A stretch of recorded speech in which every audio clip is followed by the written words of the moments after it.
Hello, friends. Welcome back to the Caderna podcast. I'm Brian Caderna. This is the show where we discuss wealth in its original meaning, a state of well-being.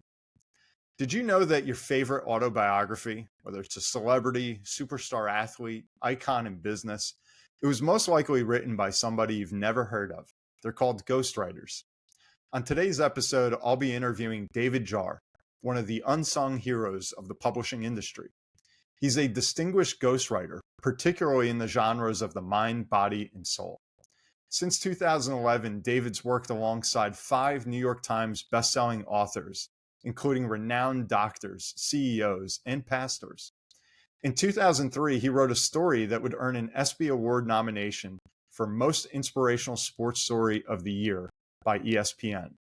His most notable project is The Daniel Plan, in which he worked with Pastor Rick Warren, Dr. Oz, Dr. Daniel Amen, and Dr. Mark Hyman, and has helped thousands of people enhance their physical and spiritual health. I'll provide some links to that in the show notes. So today we deconstruct the creative process and understand how it is that David Jahr helps people tell their story in the best way possible as an author and as a communicator, something that we're all ultimately trying to do on this journey through life. Lastly, please don't forget to subscribe and leave a review to the Caderna podcast on YouTube or wherever it is that you're tuning in. It means more than I can possibly say. So please and thank you. Now, without further ado, my conversation with David Jahr. Is going to require work and time and sweat and toil. If money wasn't an issue, what would I be doing? Don't worry about it. You'll figure it out. Change is the only constant. The Caderna Podcast. David, how's it going? Hey everyone, how's it going? Hey Brian, I'm doing great. I'm excited to be on your show today and to help people understand this new world of publishing and the opportunities within. So thanks for having me.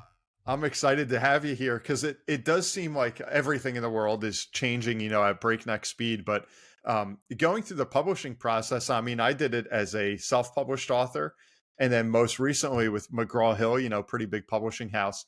And so I've seen firsthand how quickly, it's crazy how it's changing. And there's just so many authors now with the ability just to kind of get your content out to the world. How has that affected you? I mean, you've been in it for a good while now. Yeah, first of all, maybe you should be maybe I should be interviewing you on how you did that. That's an incredible story. And by the way, I got your book. Oh, awesome. And I have to say that you just have done an incredible job here. I'm really impressed with not only the writing, but the information you have here to help people with understanding how do you answer this question, what should I do with my money? It's not a simple answer, is it? It's very personalized, and I've been impressed with what you've done here. And I haven't quite finished it, but I'm eager to get. This is the one that's on my desk right now. I am reading this book. That's awesome. Because of you and your writing. So I've been very impressed. Thank you. Congratulations on getting a publishing deal too. That's great. Awesome. Yeah, you're making me blush over here. Well, it's we need more kudos in this industry, I think. But yeah, the publishing world has definitely changed. There was a day when maybe even 15 years ago where the only path to getting a published book was to go through a traditional publisher. And so you had to write an incredible manuscript, and you had to have this ability to demonstrate that you can sell books to a publisher so they can make the investment risk on you. And then, your dreams come true. You get a published book. But over the last 15 years, it's dramatically changed. This self-publishing idea has really become a powerful force. Most estimates, there's about between 1.7 and 2 million books published a year. Wow. And so, That's about insane. 75 to 80% of those are self-published. So the ability these days to write, publish, and promote your book by yourself has just created a whole new landscape. Now, there is still the traditional publishing, and like McGraw-Hill, they're looking for authors that have a platform, that they can demonstrate they have an audience to sell to, so they'd be willing to invest in the author and the book, and to make a return on their investment. So that pathway is still there. But what I say these days is that you don't write a book and get famous. It's the other way around. First you get famous, and then you write a book if you want, a traditional publishing deal. Yep. And that may sound intimidating, but you don't need to have millions of people. You can actually have 1,000 raving fans and develop a decent book and sell it to an audience. So that's what I help people do, is figure out their pathway, what makes the most sense for them, and then help them with the writing and then the publishing and the promoting part. So it's changed a lot in the last 10, 15 years. Yeah, it has. And I mean, is that like the Amazon effect? Like, because I remember when I first wanted to write a book, I'm trying to think, this was like, it's crazy. I guess this was like 10, 11 years ago that I wrote Millennial Millionaire. And I had no idea, I'm almost a good case study because I had no idea what to do with it. I thought it was a good book. I wrote the whole thing out. And then you almost have this like epiphany of like, well, what do I do now? Like, I just wrote all this down. I have no idea where to bring it to. And I remember I got in touch with a literary agent, and I almost felt like they were kind of like hijacking my book. They wanted to reposition it to what they thought might be like the best audience out there just to go buy it. And it was a real like kind of trial by fire process. And so I ended up going through CreateSpace, which is now KDP, through Amazon. Was that like the first of the self-publishing kind of platforms? I don't know if it was the first, but it was definitely Amazon is now the 800-pound gorilla, and they were the first probably to really scale it in a large way. There are other, people have been selling books directly, I think probably forever, ever since someone made a recipe book and sold it to their friends for $10. So it's self-publishing has been around, but Amazon definitely made it more accessible. And with Amazon's ability to capture buyers, for almost anything and get it the next day, books became a big part of their business. But there's still other distribution channels. There's Ingram Spark, for example, is a great distribution channel for book retailers and wholesalers, because bookstores typically buy their books through wholesalers that have vetted the book, and they feel like there's an opportunity to sell books there. And then there's online book retailers out there. So there's a service called Draft to Digital that covers virtually all the online retailers. So between those three, you can really cover you can cover your bases there. The thing about traditional publishers is they have established relationships with the book wholesalers and bookstores, and they have authors that since they've invested in it, and they have a high level belief that book retailers generally have a more confidence in some of those books that come from traditional publishers. But yeah, the landscape has pretty much changed these days. An author or aspiring author can pretty much carve their own way without the help of a traditional publisher and create a book that people will really gravitate towards. And then hopefully it'll support a business of theirs or a brand or something that they have. Sure. Because, unfortunately, books are only sold for $15 these days. I don't know. How much did you price your book for? So what should I do with my money is priced at $25, the paperback. And I think it should be $125. I really do. I would love that. That's the case for all books these days. It's my pet peeve. Okay, pet peeve by David Jahr here. The price of books is too low. Why do you say that? I just think somewhere along the line, people think that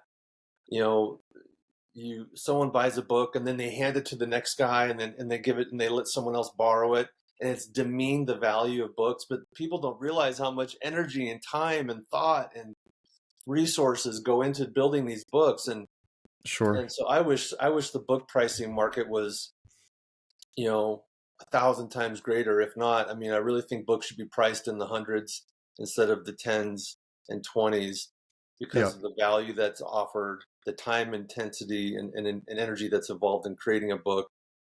And so I'm Well, I kind of feel on like a campaign to increase prices in increased books. prices. That's almost like what you saw with textbooks. I remember that in college, it was like you go to a normal bookstore, it's the Barnes and Noble bookstore on your campus, and you have this best-selling book out there that everybody wants to read that's $12. Yeah, Then you go get your textbook that no one's ever heard of, and it's $380 to go get exactly. that textbook. And it's like you could never like understand like what's going on here.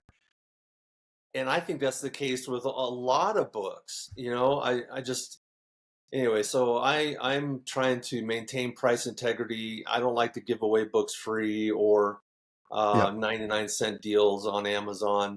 I know that can serve a purpose to build an audience, but and it can be an effective strategy if you have something else you're trying to upsell them to. But Yeah. generally, I just think like the value of your book is incredible. And what I found is people are more willing to pay for a, let's say, $250 course that Mhm. is 3 hours long and includes a free book instead of paying $15 for the book and just getting all the information in a book. So, um, so when I'm working with authors, I try to let them understand that the book is going to be an offering and it could achieve your goal of publishing a book. But we want to have something on the back end that will actually create a revenue stream that you could rely on. And so you're a great example. This is a great book that establishes you as an expert in this financial advising space. Now, Yeah. you don't come out in the book and say, hire me, hire me, hire me, but it is a subtle um, way of getting people to believe in what you have to say and then trust you with your information so that if they Yeah. do end up having to hire someone someday, then they can go, you know what, maybe I should try Brian. I read his book. He's got great information. I wonder what he would say about my situation. And then maybe they would hire you Yeah. for some And I think consulting. that's where, and it's interesting you bring this up because I never almost looked at it from your viewpoint. From my standpoint, it was always, hey, I have my day job. I'm a financial advisor. Practice is doing great. This is more of a passion Yeah, that, in my opinion, it's like if I can get more people out there to read that book and say, okay, I've got financial literacy, I've got economic literacy, and now I can be a more productive member of society. That to me is the home run. yeah, But I see what you're saying, where there's all these other people out there that did go into making that book yeah, that also have to put food on the table as well. And exactly. conversely, if you're purely an author, it is hard. I mean, I couldn't, if I didn't have my business, that book would never have been possible. Right. So Right. if you're just a fiction or a fantasy author out there and that is your means of getting by, I almost don't know how, I don't know how you get by. It's got to Yeah. be tough. Yeah. Well, I have some advice I can give. I don't know if you want to hear it now, but it's definitely, if you're selling a book where you make $10 between $3 and $10 in profit margin, you got to sell a lot of books to make a living, right? So Of course. just penciling it out and thinking about the math behind it is thinking of a way that the book can be a catalyst or leverage to help your author career generate some revenue. So a lot of times we'll develop courses or speaking platforms, or maybe it's a consulting business that they can leverage somehow and put a little advertisement in the back of the book. Um, there's got to be a way that the book can support um, the author. But there are those that just have the dream of publishing a book and they just want to get their message out there. I've written just recently, I guess it's more of an autobiography for a man named Monty Reek, and he wanted to be a professional cowboy. And his life early on was, just filled with all kinds of things that got him off track. But through a number of surgeries later on in life, he decided, I got so much free time sitting in my couch. I feel like God is leading me to write my story. And so he started writing his story, and his story is about how God chased him down, and how it turned his life around. And so now we call him the cowboy preacher. And he doesn't have, fantasies about selling millions of books. He just wants his book to get into someone's hands so they can find some answers about love and hope that's available through God and a relationship with Jesus. So some authors just have a altruistic motivation or a bucket list type motivation, while others really want to use this as a catalyst to leverage, their business or their brand in a new way. The good thing is these days, online, you can become an influencer and create an audience yourself. You don't need to be on TV or a celebrity actor or have a massive audience on radio or something. Those are the old days, and that definitely helps, and that's definitely something we aspire to. But these days, if you can come up with the right niche on YouTube or in social media, on Instagram or TikTok, you can start creating an audience right now, just using what you have and what you know. Yeah, you don't have to wait. That's part of the strategies that we get into. Yep. And I think it does go back to, like you said, what's the motivation for writing that book? And it's true. Some people, they do need to sell thousands of dollars, thousands of copies to make a living, where the other might say, if I can just get the right person to read this and hear my message. It reminds me, of in high school. I remember I had a teacher that was a very passionate teacher, and the class was going nuts, and he was just kind of getting fed up. And every day it was like he brought his best. He was like the model teacher. And he said, if I can just reach one of you guys, if I can get to one of you that understands what I'm trying to teach, what I'm trying to coach, in sports, and then you take it and you go take that to the world, then I've done my job. And I think that's awesome. And I think as an author too, if you just kind of see it that way too, it takes a lot of that pressure off when you're looking at the sales numbers every month and seeing like, hey, how am I doing? It's like, it's not always the quantity. Sometimes it is the quality. Yeah. You think of the legacy books too, the men and women that just want to capture their stories so they can pass it on to their family. There's those kinds of books. My work I'm a ghostwriter and book publishing coach. And, people might wonder what that is. So a ghostwriter it's a service I provide that helps authors construct and write their book. They get all the credit and I just get paid a fee, but it's a collaborative process where we gather information through interviews and transcripts, and I work on mimicking their style and their voice and the written word to create a manuscript, and then I coach the authors through identifying their publishing path, and if it's self-publishing, understanding what it's going to take to get from A to B, or if they want to find a traditional publisher, then either create a book proposal or find an agent or identify some publishers as targets to query. If I could, David, how did you get into that? Because like I've heard the term ghostwriting, and I mean it almost sounds exactly what the words are. I mean, almost like you're the writer, but you're the one that's not seen. That it seems like unique, like that's not something that a lot of people would aspire to someday, but it's such a critical part of the publishing industry. How did you end up there? Like, why? Yeah, how did you go that route? Thanks for asking. Yeah, I have a great story, but I want to let you know and your audience know that ghostwriting is so common. Prince Harry wrote Spare, but he had a ghostwriter do all the legwork and all the heavy lifting. Harry didn't write the book. Madonna didn't write her book. She had a story to tell, but she had to have a ghostwriter. Is it a safe assumption? I mean, to assume like you see the A-list celebrity, like, yeah, cool story, but I know you didn't write that. Yeah. They inspired it, they crafted it, but someone had to most people are not naturally gifted writers. That's just it is. I have clients that I have one that's approaching me now that is blind in one eye and has a motor problem with his hand, so he can't type very well. Other people are really good talkers, but ask them to write something, they just can't. And doctors, for example, are so busy. They know so much and they want to share so much, but they just don't have the time.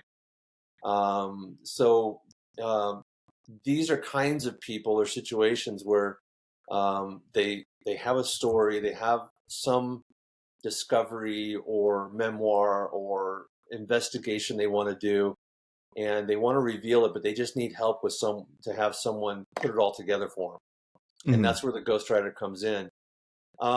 I had a long career in public relations. Now, public relations is more than just being great with people. It's actually a writing job. You're writing articles, news releases, speeches. And so I got very used to writing for other people.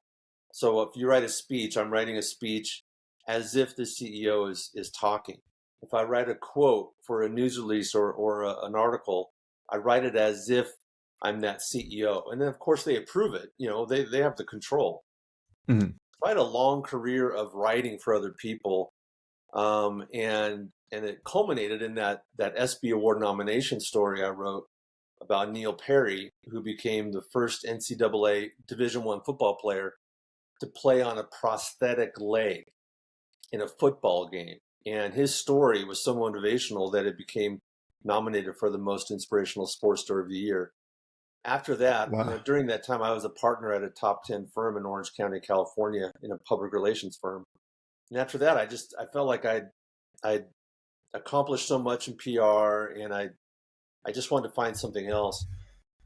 And so I left the firm in 2004, and I started getting into real estate investing, so buying and selling, fixing and flipping. But then the economy in 2007, 2008, just, all the foreclosures and everything just really did a number. And I had investors that decided not to do anything, just to hold tight. And so my whole life completely changed. And in the meantime, I was going through divorce, which was awful, and trying to be a co-parent to 2 young daughters. And it was a very, very difficult time because I was financially stressed. I had no income. I was had debt because I'd already laid out some debt on a previous project to renovate a house. And, I was going through this divorce, and I was drinking too much, and I was just a mess. And through a series of events, I honestly came to a point where I needed a relationship with God. I needed a higher power to intervene. And part of my story is that I decided to become a Christian, and I surrendered my life to Christ. And then I started getting involved at Saddleback Church. And Saddleback Church is in Lake Forest, California. The Pastor Rick Warren, he's been the pastor there for 30 some odd years, and he's recently stepped into a new role. But at the time, I just felt like, well, if I don't have a lot of work, I can volunteer. And so while I was looking for work and doing everything I could to scrape a living, I started volunteering. I got involved in the communications department, just helping out with different things. And then we started a writing ministry, helping people learn how to write blogs so we could kind of report the news about what's going on at Saddleback Church. And so I was the editor of that ministry. And around that time in 2010, Pastor Rick was gaining a lot of weight. And I don't know, Pastor Rick, by the way, he's the one who wrote The Purpose-Driven Life. I know the name. Yep. Wow. Yeah, and that's when did he write that? Best-selling book in American history besides the Bible. You can believe that. Yeah. So anyway, very influential man and author. Excuse me. But he started gaining weight in 2010, and then he told a story that he was at a baptism. And at Saddleback, it's a huge church. When they have a baptism, they have hundreds of people stand in line. And he said that he tells a story that he was in the baptismal, the pool of water, and he was recognizing that his back was starting to hurt because he was bending over helping all these overweight people get baptized. He says, everyone's fat and I'm fat. I got to do something about it. So he took inspiration from a book in the Bible called the Book of Daniel.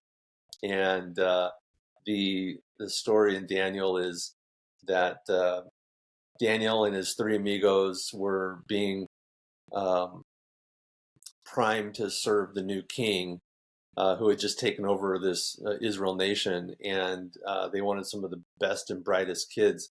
And so they wanted to feed him from the king's table. And they said, no. I tell you what, let's do a deal. The first weight loss challenge in history. They said, just give us vegetables for 15 days and let's see how it goes after that. And so Pastor Rick called that the first weight loss challenge in history. But anyway, so taking that inspiration, he created a desire to help other faith-based organizations and individuals not only get spiritually fit, but physically fit. And so while I was volunteering at the church, at the end of December 2010, I get a call from Pastor Rick's office and asked me, hey, have you heard about this thing I've been talking about called the Daniel Challenge?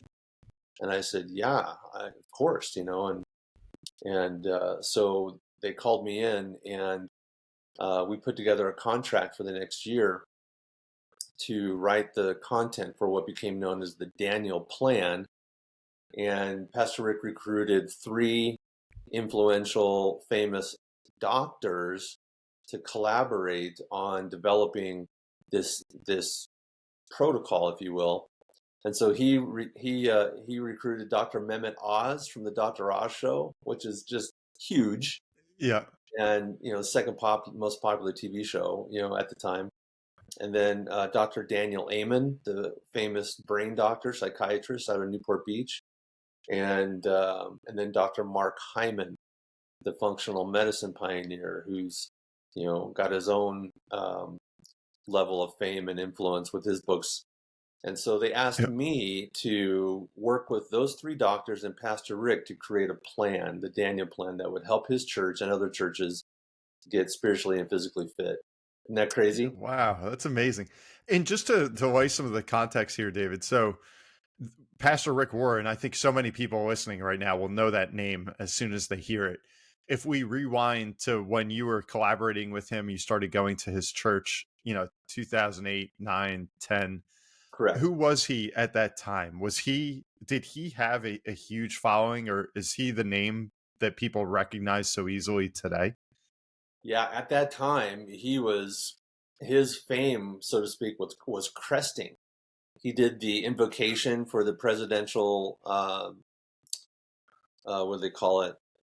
When the new president gets officially announced for Obama, he was the one who did the invocation. He was called the most influential man of the year by Time Magazine, and he was on the cover of Time Magazine at the time. Okay, so it wasn't like him reaching out to Dr. Oz was like, hey, who are you? Like, why? Like he was kind of on par with these other big kind of iconic people. Yeah, in fact, there was kind of a mutual, hey, you can leverage my audience if we can leverage your audience kind of a thing. Got it.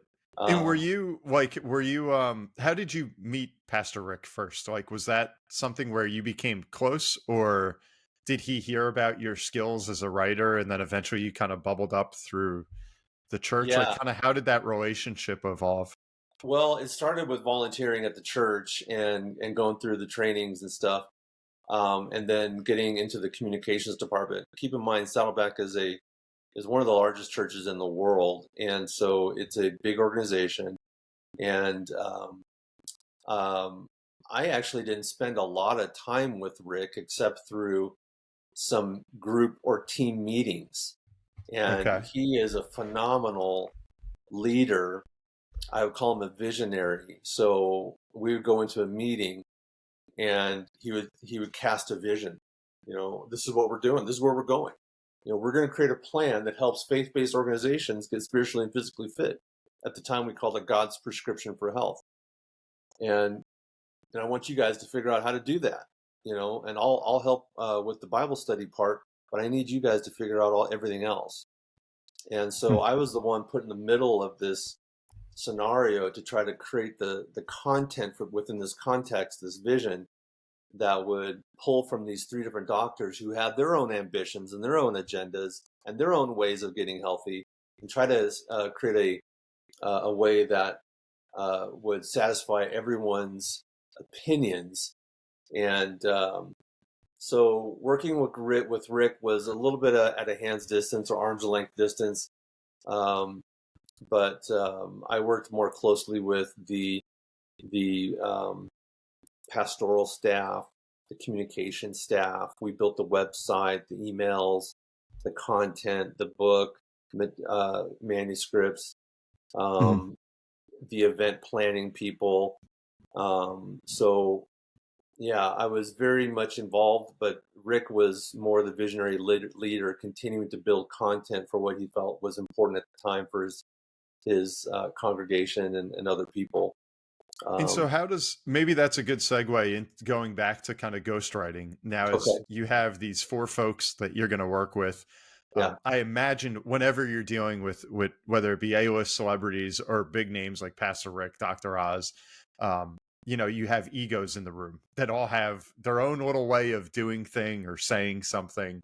And then are Yeah. you like in the middle, like, okay, guys, let's take all this in, and then I'm going to tell you kind of how it will, kind of work best with the public?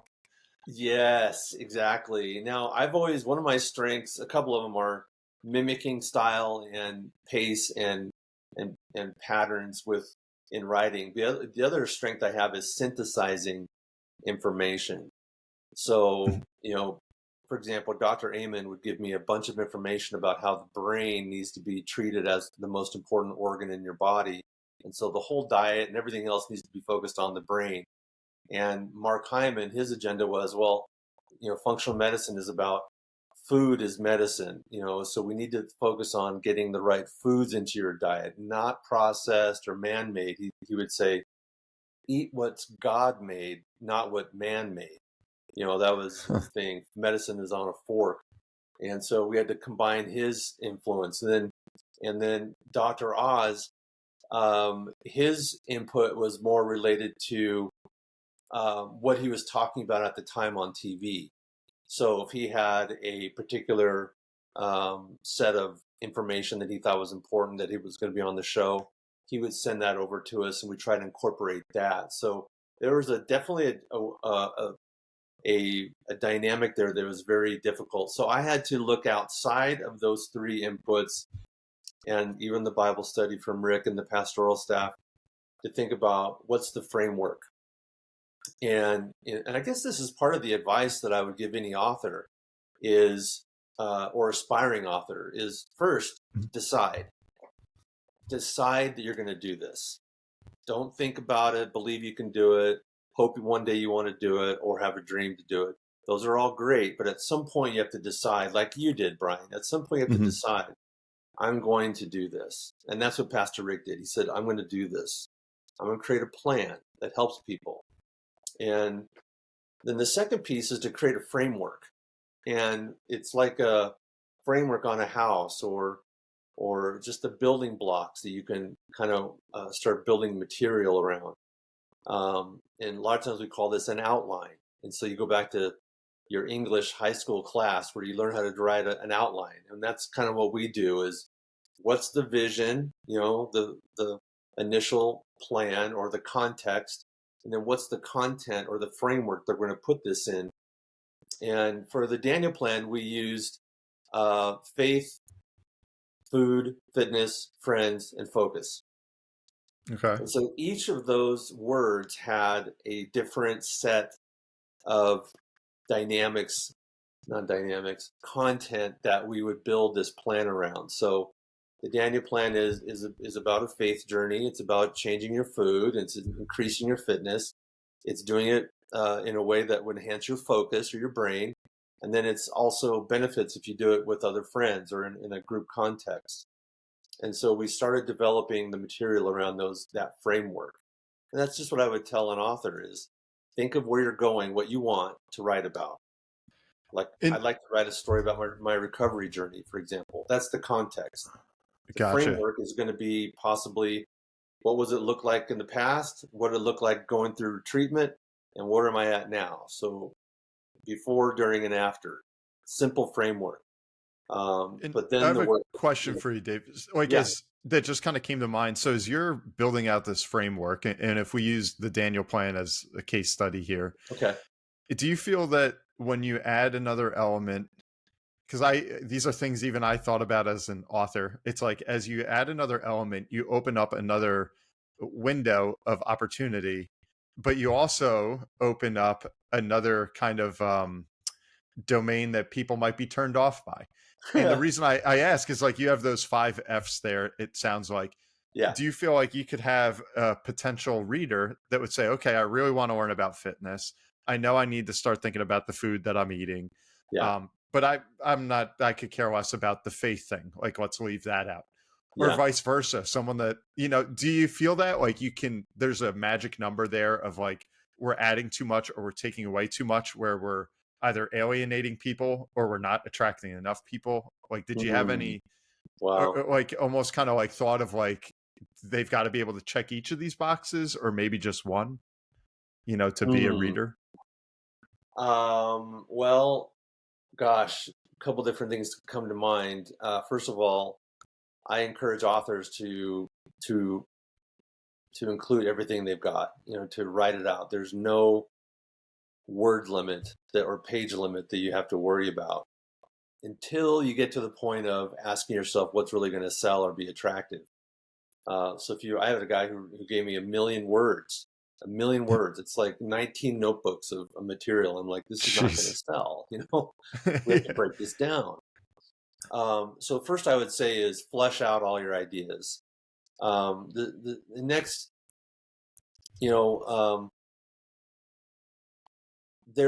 we always have material that has a risk of alienating someone. On the flip side, there is going to be an audience that gravitates towards everything.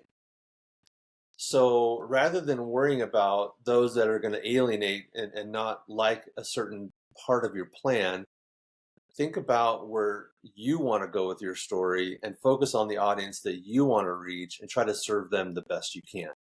So with the Daniel plan, we decided that, these are the components that make the Daniel plan. And you may not be totally interested in the spiritual part. It was a 6-week little Bible study about how important it is to treat your body as a temple of God and to take it seriously as a living sacrifice, it says in Romans. You may not be as attracted to that, but if we can get you in to look at what we're talking about, faith or for food and fitness and friends and focus, then maybe you'll see the greater context. Maybe you will see the importance of how the spiritual side of this becomes the foundation of really the motivation behind doing this, besides just losing some weight, which would be great. But there's something more there. So I would say focus on your message and then focus on the market that you really are serving and do your best job. And don't worry about alienating other people, because there's always going to be those people that are going to go, I'm not interested. Just tell me how to work out, Yeah. But maybe because, they will get to it. Hopefully it's not like, it seems this way. Hopefully it's not as real as it seems, but in today's day and age, it seems like we're just on, polar ends of the spectrum. Yeah. And I think it's nowhere more prevalent than in politics, obviously. But I think as you go into like any news channel, they're all going to the extreme, to one side or the other, no matter what the particular topic is. Yeah. And I feel like when you do that, you're like, all right, it's a slam dunk. I know I'm going to get these viewers because they love hearing about this stuff. But then we know, okay, forget about that whole segment because they're not even going to hear us out as soon as we mention X, Y, or Z. Is that okay? Like kind of where we're living? I feel like all that middle ground, it's just not really getting attention. Do people want to read and watch that? Or is that something that like we've kind of moved on from and we want the excitement of polarity? Well, I think there's something to the excitement of polarity, and the media definitely perpetuates that. Now, keep in mind, there are how many millions of people in America and around the world? 8 billion people in the world. That's a lot of people. And there's a lot of people that have very specific interests, and more specific than you can even imagine. For example, with you, Brian, you wrote a book called What Should I Do with My Money, which is a broad topic, probably very competitive, and you've done a yeoman's job with it, with tackling the subject. You really have. Thank you. But it's a very broad category. Everyone in the world has some kind of design around what they think or want to do with their money.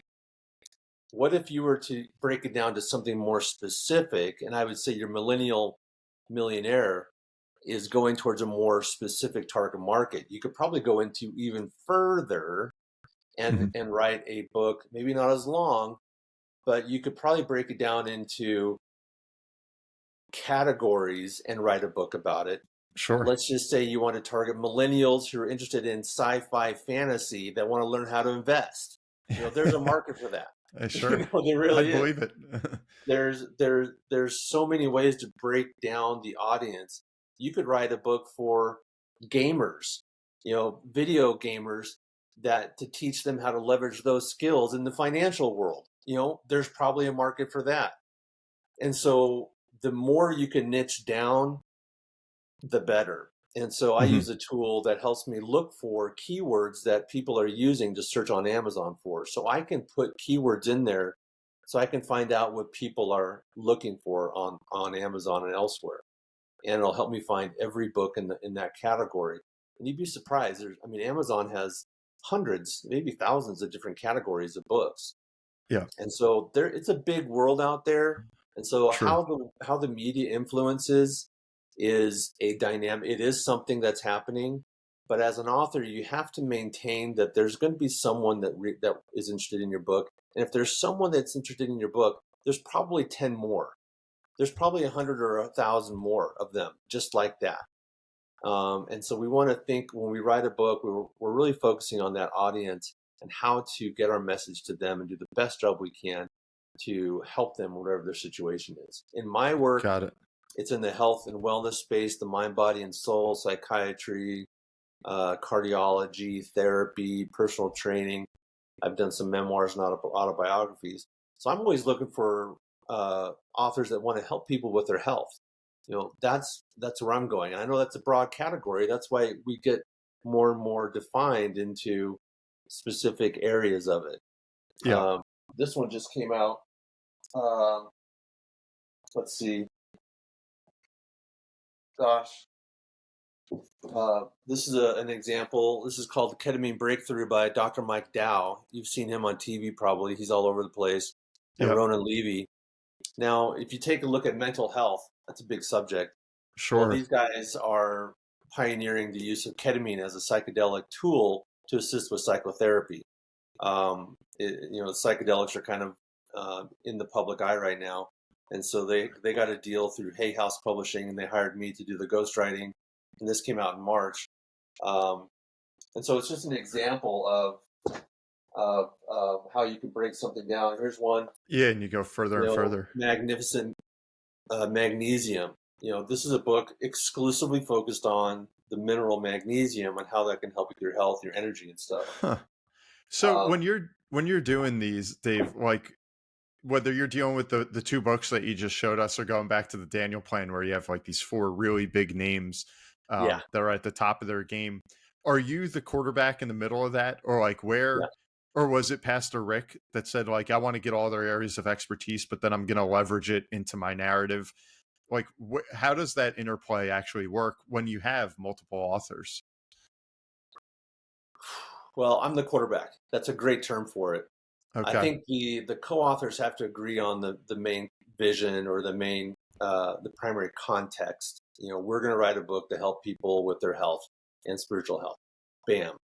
Yeah. Now, how do we do that? And so each week I would get on a phone call with, we'd have conference calls with each of the doctors to discuss the topic. And so we started talking about food and fitness, and then Dr. Hyman wanted to talk about the brain, and they each had their information. And so I started gathering the information and then synthesizing it, and I started seeing patterns. And I was like, hey, this is related to food. This is related to fitness.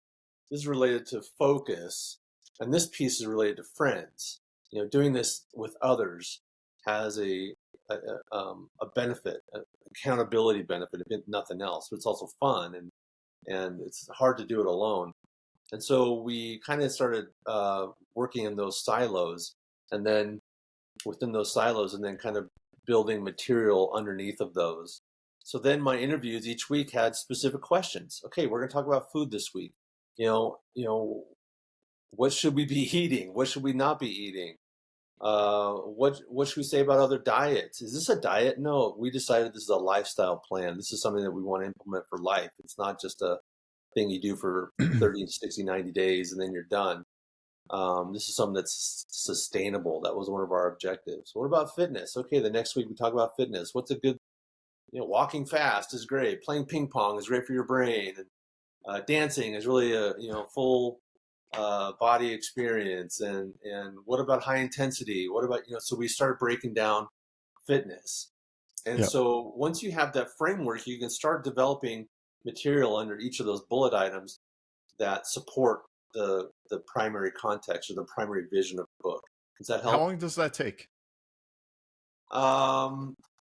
Every author is different. It's how long does it take? It depends on how much time you have to devote to it. Now, I'll tell you, for me and my clientele, we usually plan for a 4-month writing process, a 1 month followed by a 1 month period of editing, running through editors, and then another month of revisions. So within 6 months, we can have a manuscript that's edited, written and edited, and this is usually about an 60 to 80,000 word book, which is kind of an industry standard. You can go longer, you can go shorter. I like to say thin is in. Because of the book pricing model we talked about earlier. You can sell a thin book of 20,000 words for the same price as an 80,000 word book like your book for yours is 25. But anyway, so there's very little pricing difference. But you still want to take the time and effort to craft your message and make sure it sounds good and has everything you want. So usually within 6 months, and then I'll go another 3 months for the publishing process and promotion, getting a book launch ready. And then beyond that. So most of my contracts or agreements with clients are usually 12-month long contracts that include the book writing, the publishing, and the promoting phases. And then they extend after that usually. So it kind of depends. But I mean, you can have a book written in 30 days if you have the time. And the money. Like if you have the time to pay and the money to pay me to do it in 30 days, then I could do that, but I'd have to clear my schedule, so the price goes up. So there are variables in there, but that's a typical timeline for me. Now, in the traditional publishing world, you're looking at a 2-year time frame. I was gonna say, I'm like, wow, I'm way off. In the traditional world, there's a lot of delays. 2.5 years, I'd say. It was a year and then a year of edits and rewrites and then getting it out to the world. There's a lot of books stacking up, a lot of people that want to write books. The editorial personnel these days in traditional publishing has been reduced. They're leaving, they're doing their own thing. COVID had a big impact on publishing. So there's a delay in the traditional publishing world where it's going to take a couple years or more to get a book published. But you can still write it in 4 to 6 months. It's just a matter of getting it finalized and published. In the traditional sense, can take a lot longer because of the industry situation. Got it. And so what was the first book that you wrote? I think that's something everybody would like to hear. The first book was The Daniel Plan. That was the very first one. That was the very first one. And then after that, Dr. Amen, the brain doctor, hired me to do 3 of his books. And 2 of those became New York Times bestsellers.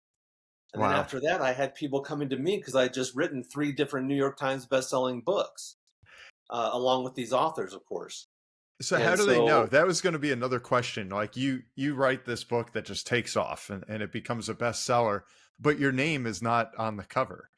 So how do you almost do your own PR when it's like you finally built this beautiful product, but again, you're literally the ghost? Like, how does it, no pun intended, but How do you go to like the next big jobs? How do you become the big name?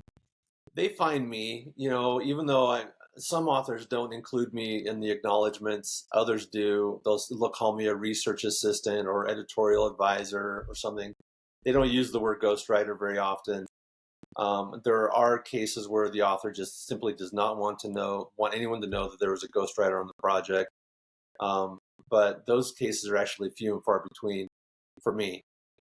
So what happens is people ask, well, who wrote the Daniel Plan? And if you're inside the Saddleback community or one of the doctors, then you go, well, I know the guy who did it, And so then, and if you look up, best-selling health and wellness writer on LinkedIn, you'll probably find me, I have other referral sources, publishers, agents, literary arts companies, and other services that refer me.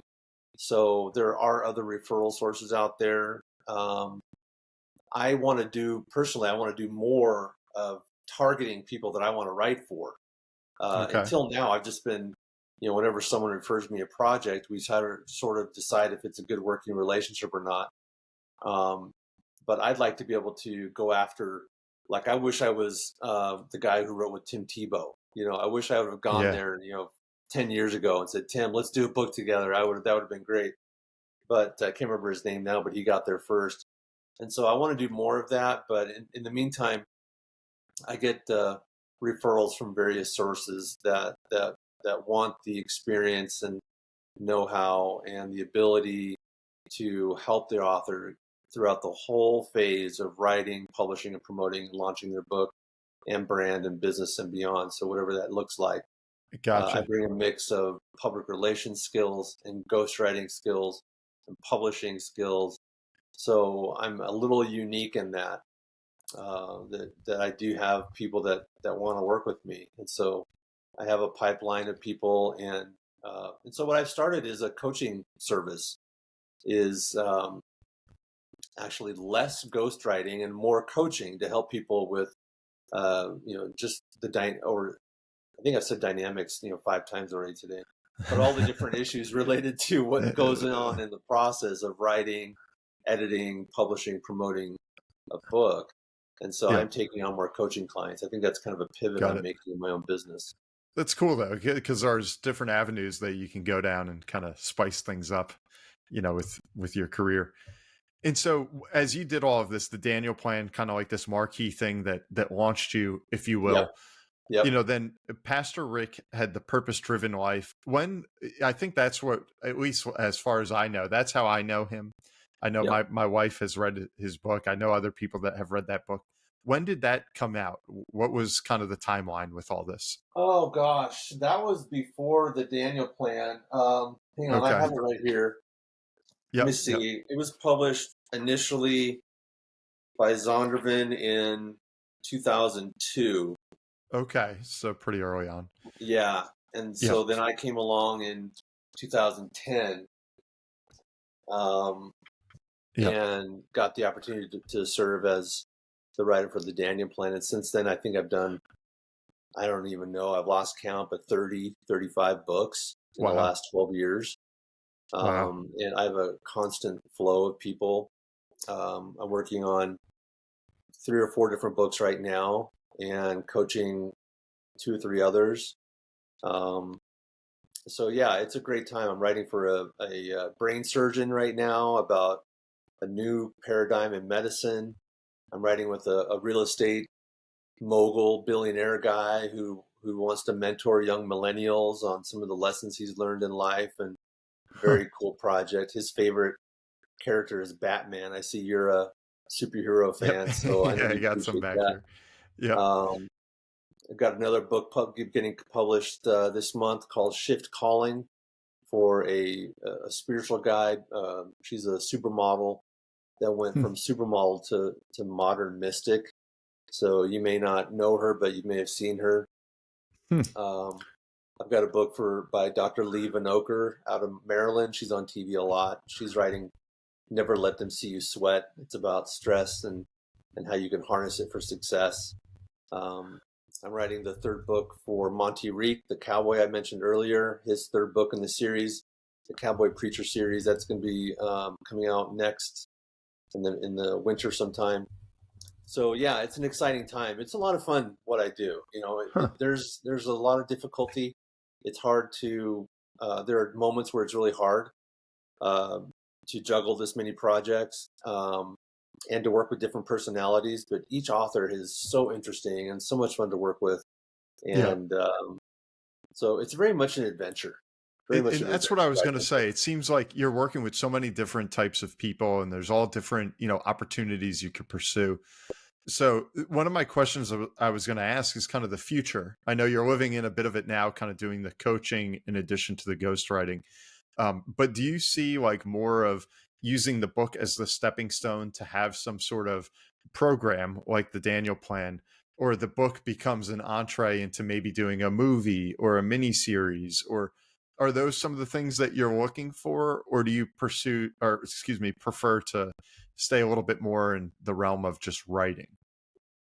Well, for my clients, we are actually looking right now. One of the books we're looking at trying to put together a television deal or a movie series or a Netflix series, if you will. So those projects are out there. And I do develop courses and help clients with their brands to help them develop that revenue stream. For myself personally, I'm looking at pivoting a little bit, doing more coaching throughout the writing and publishing, promoting process. But the reason why I'm doing that is my ulterior plan is to start writing myself, to come up with my own voice. I actually haven't written my own book yet, except for a small little book I'm publishing I did, 5-6 years ago. But I'd like to possibly write about my recovery journey. I'm 3 years clean and sober right now, so I'm thinking about writing my recovery journey and I have a course out there called the Road to Recovery that is on a website called patientworld.net. And it's just a simple course, but I thought, I should probably start writing my own stuff. I have a lot of ideas, nonfiction, fiction. I want to, do some stuff under my own name. So I think that's what's coming in the next 5 to 10 years. I'd really like to be able to do that. Cool. But I have to pivot my business, do less ghostwriting, more coaching, so it frees up more time to start writing my own stuff. So I think that's kind of where I'm heading. And maybe I'll get a publishing deal like you and get famous. Who knows? That's awesome. I'm sure you could pull it off. And so if we could, one of the things my listeners love hearing is this lightning round that we wrap up each conversation with, where we get to know a little bit more about you personally. So are you okay with that if we dive right in and I'll fire some questions? You tell me the first thing that comes to mind. Okay, go for it. All right. So the first one should be good for you. What's your favorite book? The Bible. Great. And favorite movie? Sound of Music. Sound of Music. Okay. And hero, either past or present, could have been a hero you grew up aspiring to, or maybe a current one that you wrote a book for. I used to love Dr. J, Julius Erving, basketball. I played basketball. I'm a big basketball guy. So he would probably be one of my heroes. But I also love my hero in the Bible is King David, an incredible story, an incredible leader of the Israel nation. So those would be my two heroes. Awesome. That's great. And do you have a quote to live by? Love your neighbor as yourself. Great. Yeah. And so I assume you've gotten to do some traveling or get exposed to other parts of the world dealing with so many people like this. Do you have a favorite destination or vacation? Norway. Norway. Okay. Yeah, I'm Norwegian. Never and been. I spent some time in Norway in an earlier life. And I just love Norway. It is beautiful. The people are so friendly and lovely. And I love the mountains and the fjords. And it's just a idyllic space. I love Norway so much. But right now, I just love where I live, Castle Rock, Colorado. It's a beautiful place. It reminds me of Norway in a sense. You've got mountains and hiking everywhere. The people are friendly, and It's a small town vibe, and it's just lovely here. But That's awesome. Norway is one of my favorite destinations. Okay, Actually, my favorite. I will add that to the list. And so Okay. this show began as a finance show, so I'd be remiss if I didn't ask you, what's the best investment you ever made, financial or otherwise? Well, it would be in myself. I think we are our best asset. And so the more that we can invest in ourselves through training or therapy or taking care of our health, then that gives us the opportunity to do what we want in life. The financially, I'm not a financial whiz. That's why I'm trying to read your book. I need to figure out what I'm going to do with my money. We recently bought a house, and so we're doing pretty good. But I think that I guess I would have to say though the single best investment I ever made was making a decision to make Jesus, God, my Lord and Savior. That changed everything in my life. So that would probably top everything. Awesome. Good for you. And on the flip side, any worst investment that comes to mind? Oh boy.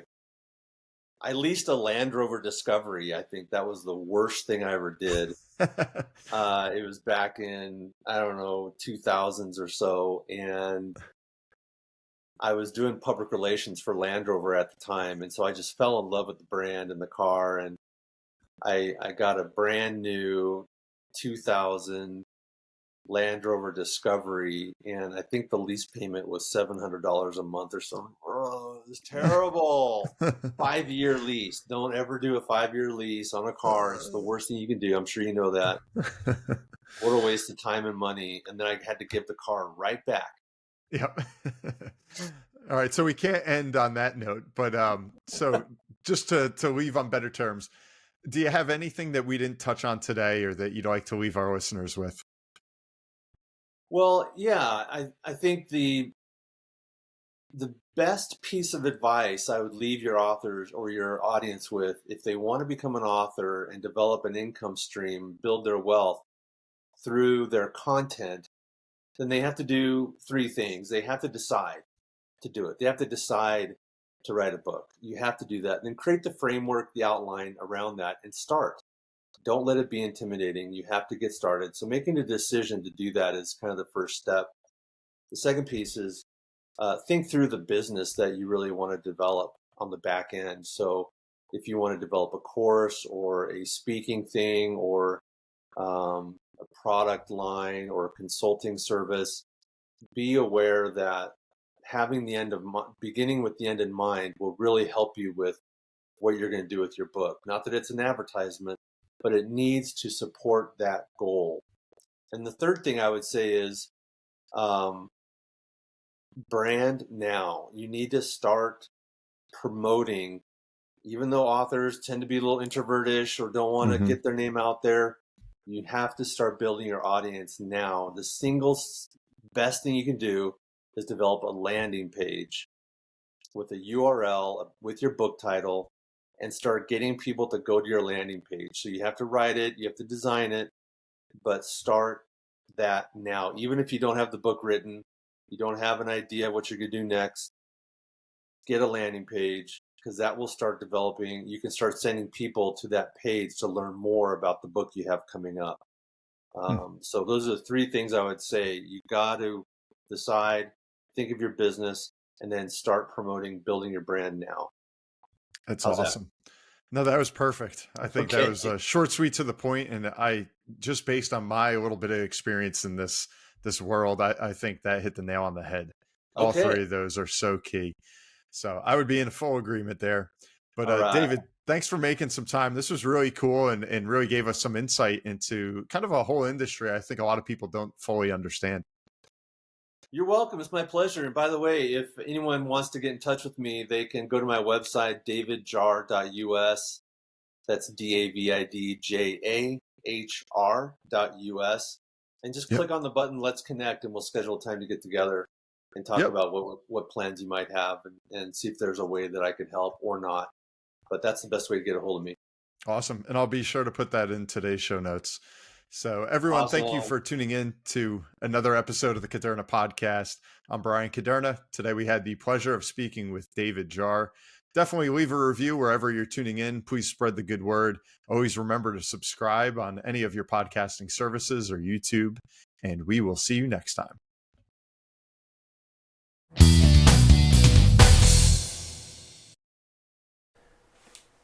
This podcast is intended for the general public and for informational purposes only. The show does not provide any recommendations or investment advice regarding any specific account type, service, strategy, or product, or to otherwise act in any fiduciary or other capacity. Please contact a financial professional for guidance and information that is specific to your situation. Brian Caderna does not provide tax or legal advice. Please contact your accountant or legal advisor to discuss your situation. Guest speakers and their firms are not affiliated with or endorsed by Park Avenue Securities, Guardian, or Caderna Financial Team, and opinions stated are their own. All investments contain risk and may lose value. Past performance is not a guarantee of future results. References to specific securities, asset classes, and financial markets are for illustrative purposes only and do not constitute a solicitation, offer, or recommendation to purchase or sell a security. Brian Caderna is a registered representative and financial advisor of Park Avenue Securities, LLC, PAS. OSJ 300 Broadacres Drive, Suite 175, Bloomfield, New Jersey, 07003. Phone number 973-244-4420. Securities products and advisory services offered through PAS, member FINRA SIPC. Financial representative of the Guardian Life Insurance Company of America, Guardian, New York, New York. PAS is a wholly owned subsidiary of Guardian. Caderna Financial Team is not an affiliate or subsidiary of PAS or Guardian. California Insurance License Number 0K04194.